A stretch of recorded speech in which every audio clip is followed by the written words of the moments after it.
And how did you reach that realisation? Was there a watershed moment? Well, I mean, the way that I talk about it in the book was I'd started to stop running. Like, from the time that it happened until that moment, I was running away from the reality of it, from the fact of it. And by that stage, I'd moved to London in '86. I'd spent a couple of years, I'm from Wexford originally, I'd spent a couple of years in Dublin before then. And from '86 to '94, I was kind of finding my feet and finding myself a little bit more. Or rather, I was slowing down and not running quite as hard as I was from myself. And that just meant that this stuff started to come up. You know, I started to think, there's that thing out there somewhere that I've never looked at. And it was really, I mean, it's incoherent and doesn't make an awful lot of sense, because it didn't make an awful lot of sense. You know, none of it was in my head. This was all how it felt. And then the concern started to be, it could still be happening to somebody else. He could still be doing this. Now I have to do something about it. So even then it wasn't, and by the way, that wasn't some great big hero thing. It was because I was terrified of looking at the fact that this was about me, that it was much easier to make it about doing it for, I wasn't going to do it for myself, but I could do it for somebody else, because that made it okay. So I spent about 6 months agonising about what to do, and initially I was going to write to the bishop.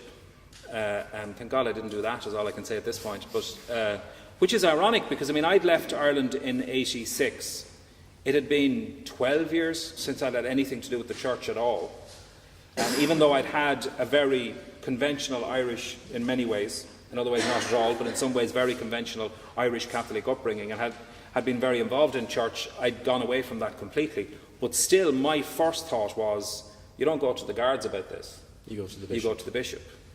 And I struggled with that, not knowing what to do for about 6 months. And then there was another big moment where my father, from whom I was really estranged, really, we had no real relationship. It was very, very difficult between us, because neither of us knew how to deal with each other, really. And I had told, when I was much younger, I had told one of my sisters, when I was about 19, I'd referenced what had happened. I hadn't told her really clearly, but I'd said something happened. And she had told my father, but my father couldn't deal with it. And I couldn't deal with it, and we couldn't deal with it. So none of us ever talked about it. It was just this thing that existed there. And I'd come back from London and come home for weddings and funerals and that kind of thing. And if the two of us found ourselves in a room with each other, we'd avoid each other. The last thing we'd do is, if we had to say hello to each other, that's what we do. And it wasn't nasty, but it was just a huge discomfort. We couldn't talk to each other at all. And what I didn't know was, at the same time as I was thinking about, I have to do something about this, he was going through his own, I have to do something about this. And on New Year's Eve, 94, 95, he was not an emotional man, and not an emotionally expressive man, but at a party in my sister's house, he pulled my sister and one of his friends into a room and broke down, and said that he hadn't slept in years, and he couldn't just carry this anymore, and something had to be done. He had to do something about it. And my sister, who knew that I was trying to work out what I might do, said, Colm wants to do something as well. So she rang me the next day to tell me, and I immediately called him, and we had our first ever real conversation. And that was a hugely important part in getting on with it. So a month later, in February of 1995, I came back to Wexford and made a complaint to the guards for the first time. And set the whole thing rolling. Yeah, well, I mean, I didn't know that. When I came back and made that complaint, I thought it was just me. I thought I was going to go into the guards and say, he did this to me. And they'd go and investigate it, and maybe at some point we'd end up in a courtroom and there'd be me and him, and it'd be up to the jury to decide who they believed. I had no idea of the scale of this. What was it like when you realised that there were so many survivors, so many people who'd been hurt by this? Well, within weeks of me making the complaint to the guards, well, certainly within a month of it, the detective who took my statement contacted me to tell me that now 5 other people had made statements. And that says something. I mean, the question only had to be asked. You know, it was just there at the surface. All anybody had to do was just look, and suddenly there it all was. And no matter how, and despite how difficult it was then to even begin to talk about this, men who were boys at the time then came forward and made statements. When I heard it first, I had 2 responses. I was appalled and relieved. Appalled to think that it was at this scale, but enormously relieved that it wasn't going to be me on my own anymore going into that courtroom, if and when that happened.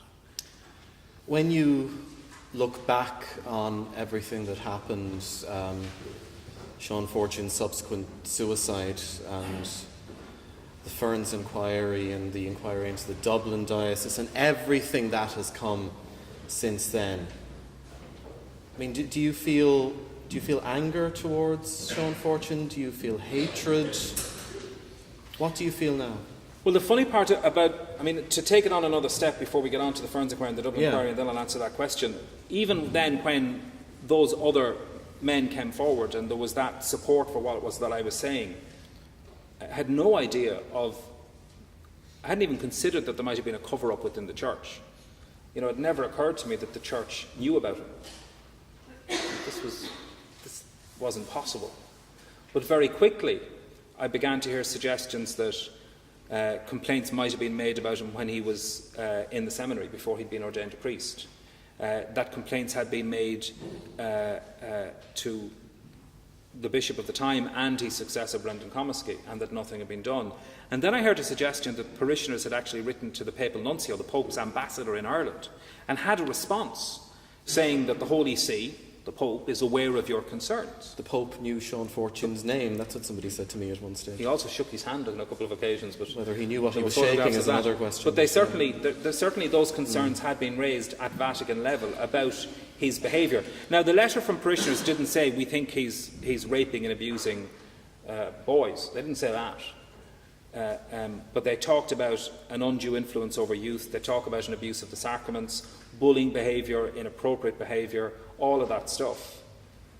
What we didn't know at the time was that actually complaints had been made about him sexually assaulting young boys before he became a priest. He had sexually assaulted a group of Boy Scouts when he was in St. Peter's in Wexford as a seminary. There was a scout troop attached to the school, and a complaint had been made to the school authorities and therefore to the diocese and to the Catholic Scouting Association at the time. This was before he was ordained. The Scouting Association carried out an investigation and barred him for life from involvement with the Scouting Association, and the church ordained him. And as all of this started to come out and I started to hear this, then I knew there were bigger questions. And I wasn't sure how to ask them, because a criminal prosecution, going to the guards and making a statement, then it's up to the state to investigate and prosecute it. And as a victim of a crime, you're just a witness in the process. It's not you prosecuting, it's the state, and that's how it should be.